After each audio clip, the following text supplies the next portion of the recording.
জাতি আজ ক্রান্তিকাল অতিক্রম করছে। আসুন আমরা সংলাপে বসি। ডক্টর তাহের। 18 বছর আগে বরখাস্ত 85 উপজেলা নির্বাচন কর্মকর্তাকে পুনর্বহালের নির্দেশ।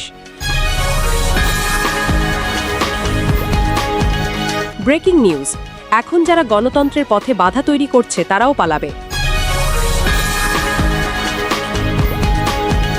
ছাত্রদল আদর্শ ও ত্যাগের রাজনীতি বেছে নিয়েছে।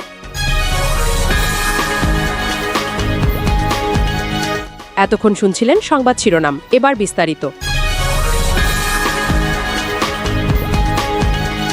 18 বছর আগে বরখাস্ত হওয়া 85 জন উপজেলা নির্বাচন কর্মকর্তাকে পুনর্বহালের নির্দেশ দিয়েছে দেশের সর্বোচ্চ আদালত। মঙ্গলবার আপিল বিভাগের পূর্ণাঙ্গ রায় প্রকাশ করা হয়, যেখানে বলা হয়েছে চাকরি হারানো কর্মকর্তাদের সব সুযোগ সুবিধা ফিরিয়ে দিতে হবে। রায়ে স্পষ্ট করে বলা হয়, নির্বাচন কমিশনের স্বাধীন ও সার্বভৌম ক্ষমতার ওপর হস্তক্ষেপ করা একেবারেই অসাংবিধানিক ছিল। 2022 সালের 1 সেপ্টেম্বর আপিল বিভাগের দেওয়া রায়ের বিরুদ্ধে করা আপিলে ও 4টি পৃথক রিভিউ আবেদনের শুনানি শেষে প্রধান বিচারপতি সৈয়দ রেফাত আহমেদের নেতৃত্বাধীন 5 বিচারপতির বেঞ্চ এই রায় ঘোষণা করেন। প্রাসঙ্গিক, বিএনপি জামায়াত জোট সরকারের আমলে নিয়োগ পাওয়া 85 জন উপজেলা নির্বাচন কর্মকর্তাকে রাজনৈতিক বিবেচনায় নিয়োগ দেওয়ার অভিযোগে 2007 সালের 3রা সেপ্টেম্বর তত্ত্বাবধায়ক সরকার তাদের চাকরিচ্যুত করেছিল।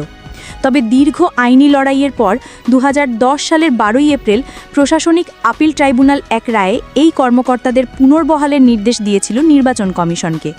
কিন্তু রাষ্ট্রপক্ষ আপত্তি জানালে সেই রায় স্থগিত হয়ে যায় এবং একই বছরের ডিসেম্বরে তৎকালীন প্রধান বিচারপতি এবিএম খায়রুল হকের নেতৃত্বাধীন বেঞ্চ সরকারের আপিলের আবেদন মঞ্জুর করে। এরপর থেকে টানা আইনি জটিলতায় পড়ে যান ওই বরখাস্ত কর্মকর্তারা। অবশেষে সুপ্রিম কোর্টে করা আপিল ও রিভিউ পিটিশনের পর আজ প্রকাশিত হল বহুল প্রতীক্ষিত পূর্ণাঙ্গ রায়। এই রায়ের ফলে 18 বছর ধরে চাকরি হারানো উপজেলা নির্বাচন কর্মকর্তাদের আবারও কাজে ফিরতে আর কোনো বাধা থাকছে না এবং তারা সব বকেয়া সুবিধাও পাবেন। আজকের শুনানিতে রিটকারীদের পক্ষে ছিলেন জ্যেষ্ঠ আইনজীবী সালাউদ্দিন দোলন, প্রবীর নিয়োগী ও রুহুল কুদ্দুস কাজল, আর রাষ্ট্রপক্ষে ছিলেন অতিরিক্ত অ্যাটর্নি জেনারেল অনিক আর হক এবং আইনজীবী খালেকুজ্জামান ভুইয়া। দীর্ঘ 18 বছরের লড়াইয়ের শেষে এই রায়কে আইনের শাসনের একটি গুরুত্বপূর্ণ দৃষ্টান্ত হিসেবে দেখছেন আইনজ্ঞরা। জাতি আজ ক্রান্তিকাল অতিক্রম করছে।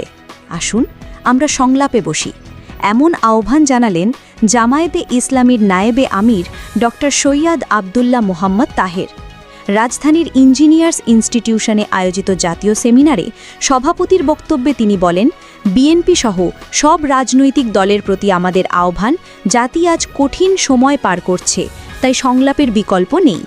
তিনি প্রধান উপদেষ্টার প্রতিও আহ্বান জানান যেন সব দলকে নিয়ে আলোচনায় বসা হয়।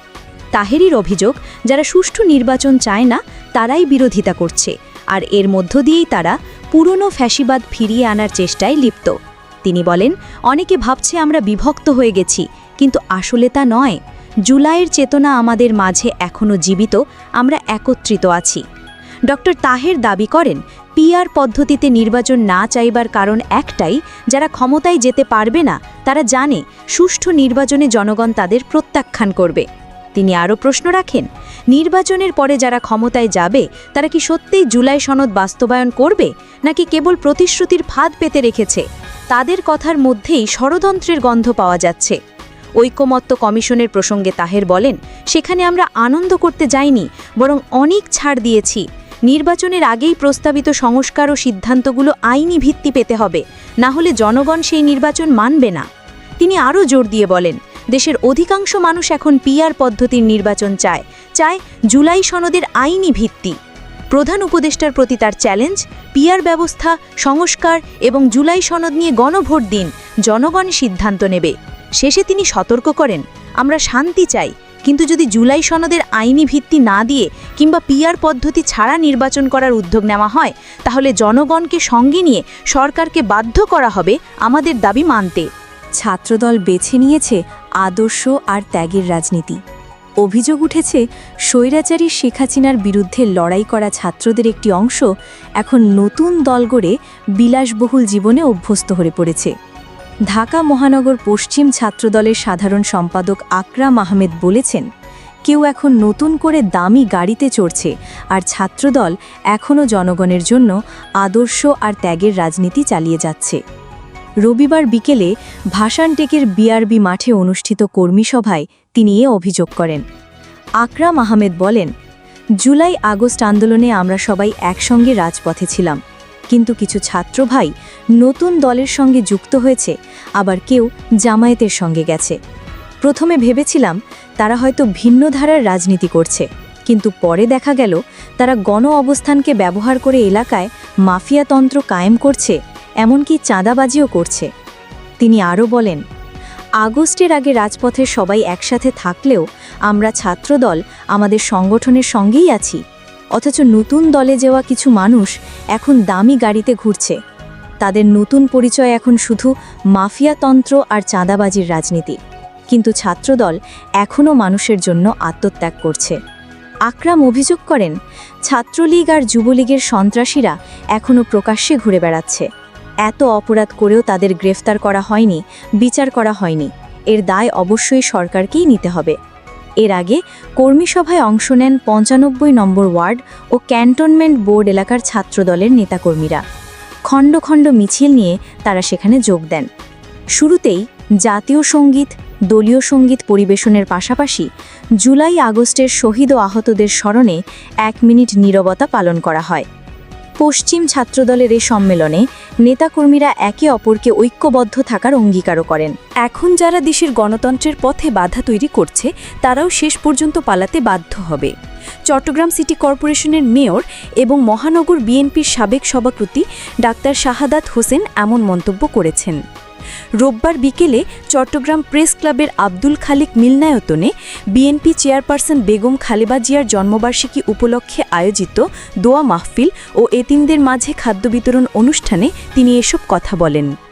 ডাক্তার শাহাদাত বলেন, ১৬ বছরের নির্যাতন, ষড়যন্ত্রমূলক মামলা, এমনকি কারাবরণও বেগম খালেদা জিয়াকে দমাতে পারেনি।